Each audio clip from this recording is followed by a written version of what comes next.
তো 5ই থেকে 11ই অক্টোবর ছিল ব্যান বুকস উইক, অর্থাৎ যে বইগুলো ব্যান হয়ে গেছে বা হতে যাবে সেই বইগুলোকে উদযাপন করা। তো আমাদের বর্তমানে পশ্চিমবঙ্গে কী কী বই ব্যান হয়েছে তা তো গুগল সার্চের মাধ্যমেই জানা যায়, এবং যদিও প্রত্যেকটাই আবারও ফিরিয়ে আনা হয়েছে।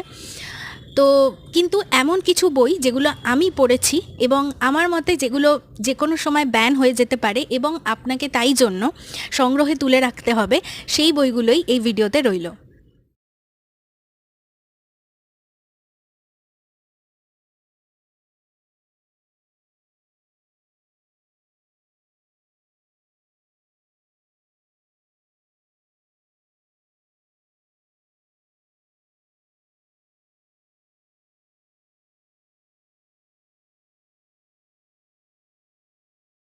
কিন্তু আমাকে ফলো করা থেকে ব্যান করলে কিন্তু একেবারেই চলবে না।